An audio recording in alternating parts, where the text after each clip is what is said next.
Today, I am fortunate to visit the city of Chengdu in the People's Republic of China.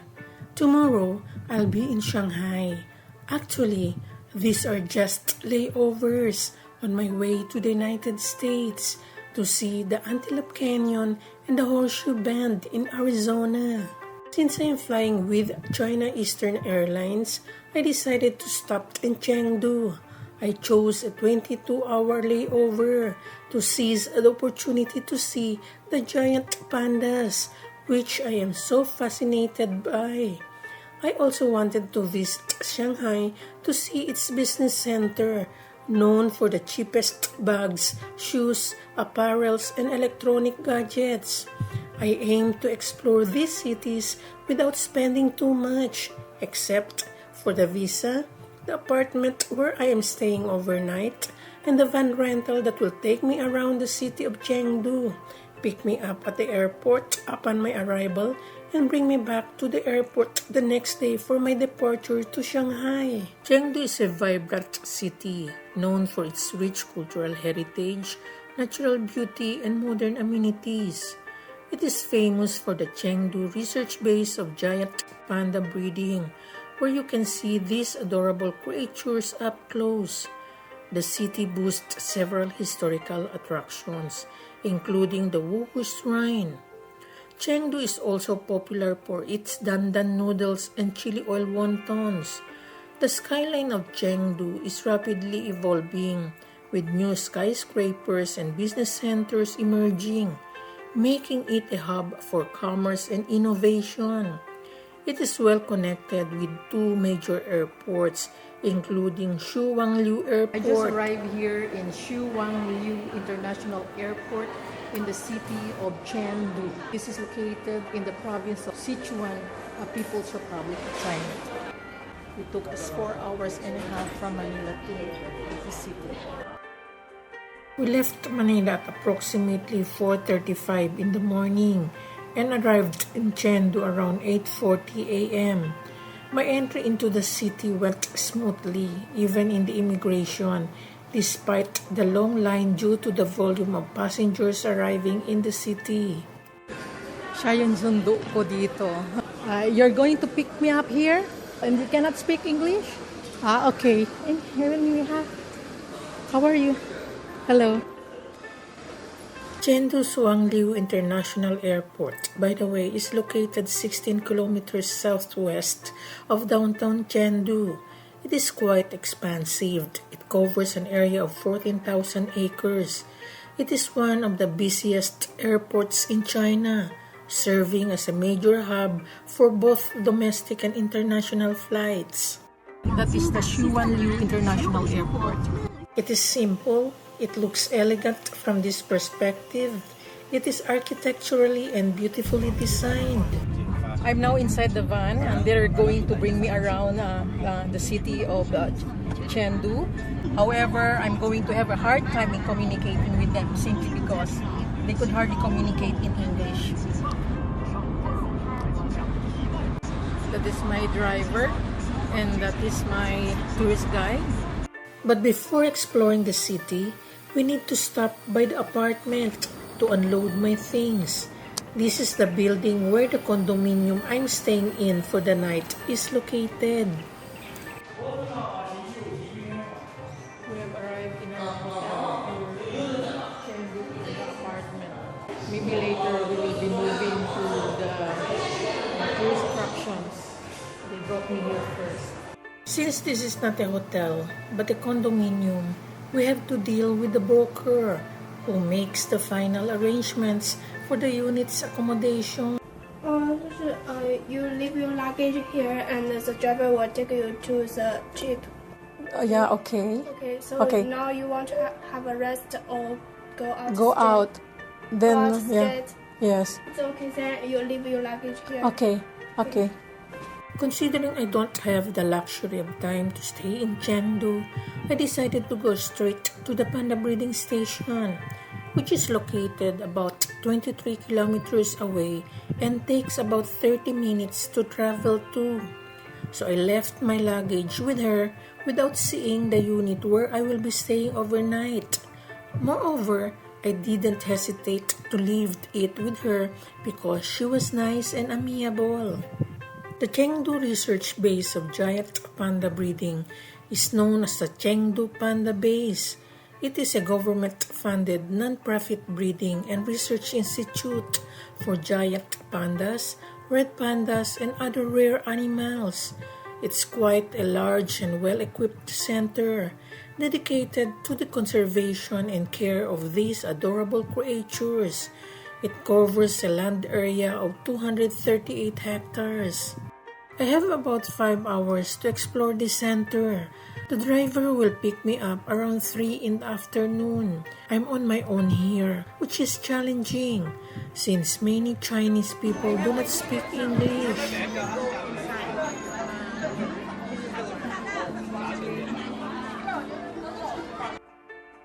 Despite the communication barrier, still I was able to secure an entrance ticket to the center in the amount of 58 yuan or 450 pesos in our Philippine currency.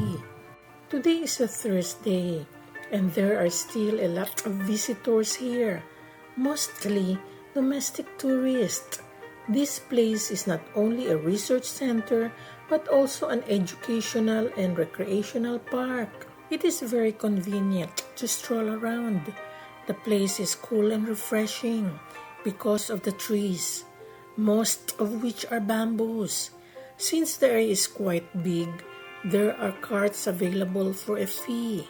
But going around on foot is a better choice because one can see the details of the views, the landscapes, sculptures, signages, and more, like these ones.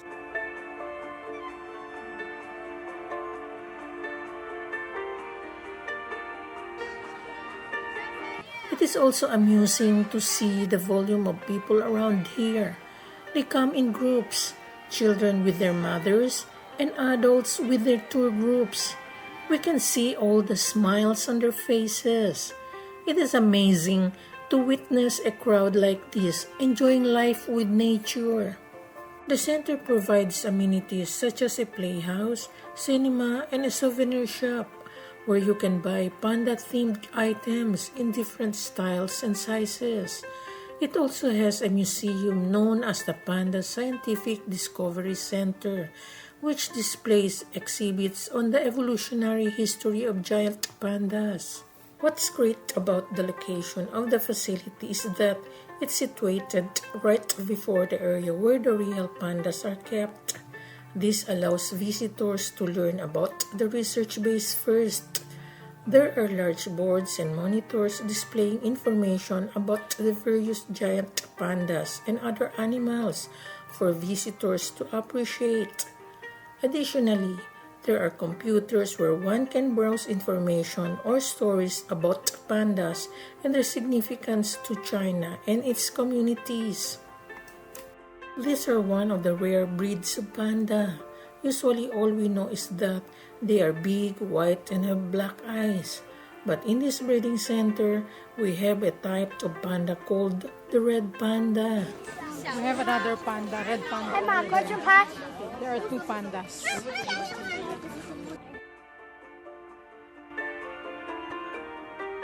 As we moved around the vicinity, we can also see giant panda There is like this one. the white and black panda. There's another, the big one.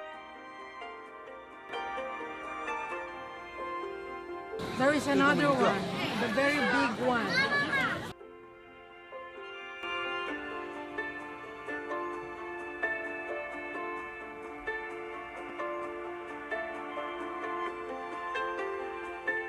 After almost a few hours roaming around the base, I have to return to the entrance area before the driver arrives. I kept in mind the difficulty of communicating with the people around because they don't speak English. I need to leave well ahead of the meeting time with the driver to find my way out of the research base. It isn't easy as there are different crisscrossing roads inside the base. The photos and videos I took served as my guide and map for exiting, although there are also signages. The driver arrived a few minutes ahead of the agreed upon time. He then took me to another well-known attraction in the city, the Wuhu Shrine, located 40 minutes away from the base. The Wuhu Shrine is also known as the Wuhu Temple or the Temple of Margis Wu.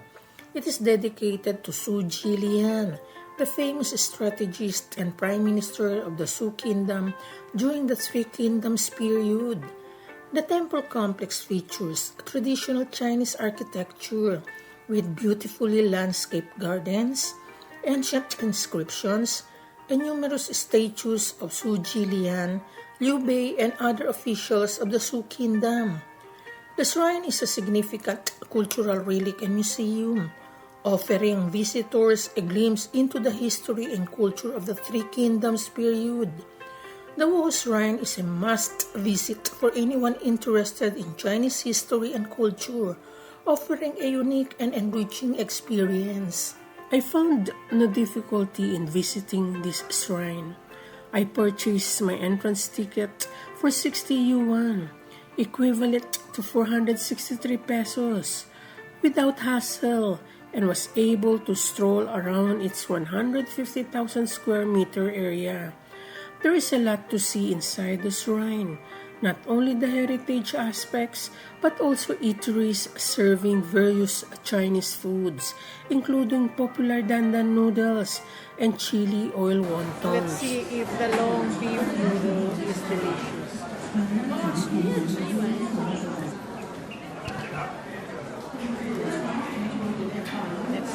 this tastes good.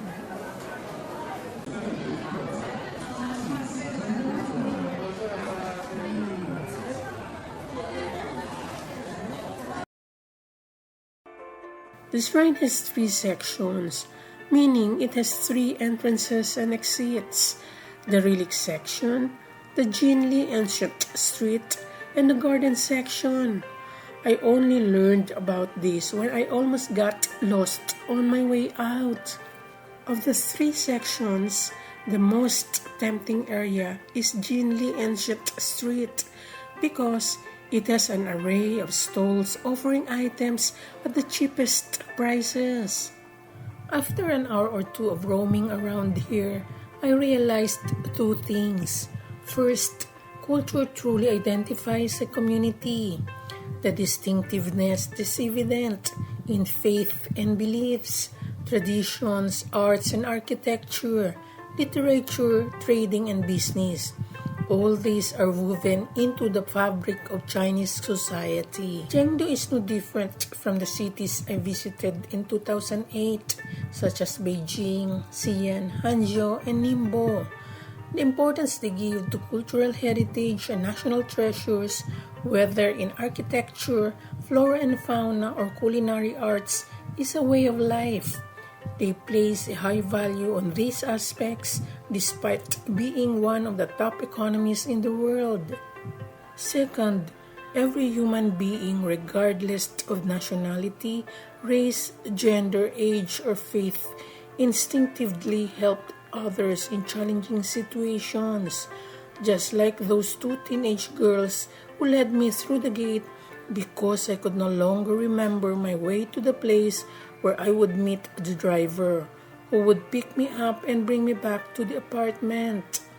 Despite the language barrier, I didn't encounter difficulties communicating with the girls. I just used the videos and photos in my camera which I took when I entered the shrine. What was heartfelt about the moment was that they stayed around watching me until I told them that they could leave, as I was just waiting for the driver to pick me up shortly. I ended my day in the unit on the 17th floor of the Chengdu Panda apartment.